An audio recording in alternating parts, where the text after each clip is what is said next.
E-Talk Sonia joins us now to talk entertainment, and we've got some pretty sad news in the world of music. Oh my gosh, it's major also a celebration. News. You know what? You're absolutely right. At 91, I think it is safe to say it is a huge celebration, especially when we were talking about Quincy Jones, who has unfortunately died at the age of 91. But what a powerhouse, what a legacy. His publicist says he passed away peacefully at his California home yesterday, surrounded by his family. Jones, who was a producer and an incredible composer, is known for his work with artists like Frank Sinatra, Aretha Franklin, Ray Charles, Michael Jackson, among so many others. I think it's safe to say that he has probably worked with almost all the heavy lifters when it comes to music. He also oversaw the all-star recording of We Are the World, the 1985 charity record for famine relief in Africa. Over his 7-decade career, Jones was nominated for a record 80 Grammy Awards, winning 28. Wow. In case you're wondering, Beyonce, of course, sits at 32 right now with Grammy Awards, and Serge Schulte, another conductor, sitting at 31, and Jones is in the third place of the most Grammys ever won. But interesting fact, Jones was also an EGOT winner.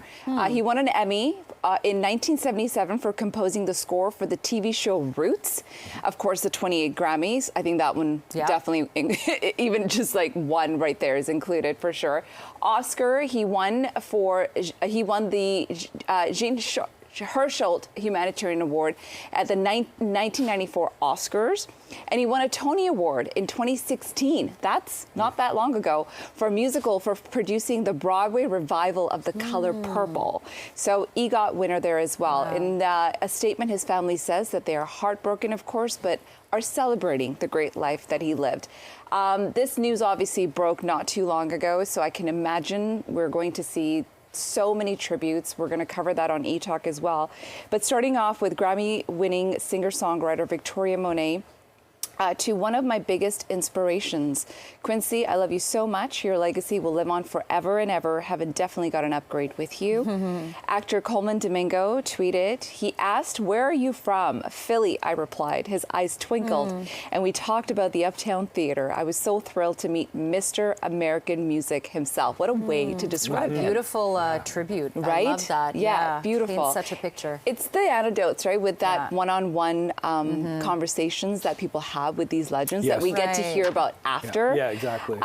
David Guetta, I love this as well. It's hard to find the words to express the impact Quincy Jones had on me, as well as on music and culture as a whole. Quincy wasn't just a legend. He was an inspiration, a trailblazer, and a true genius. He produced my favorite album of all time, Thriller by Michael Jackson, an album that set the standard of what music could be, blending genres and pushing boundaries. And an interesting fact, speaking of Thriller, the album hit #1 again just last month on Billboard, once again after 15 years of Michael Jackson's death. So obviously, because leading up to Halloween, the Thriller song just kind of keeps having this resurgence. But again, one of those incredible albums that I think David Guetta describes just changed the face of culture. I mean, he produced Off the Wall, Thriller, and Bad, 3 of Michael Jackson's biggest albums. Like, the list goes on and on the work that this man has done, and just how many people looked up to him as well, right? Like, leading up to the Grammys as well, like he has his own party that people, it's like known to go to. But like, as I mentioned, I'm sure the tributes are going to, I can't wait to hear, I'm sure Beyonce will release something as well. So yeah, like you said, celebration for sure. What an amazing career, legacy he's left behind. I mean, everything David Guetta said in that tweet Nailed really it. summed up exactly Quincy Jones and his impact for sure.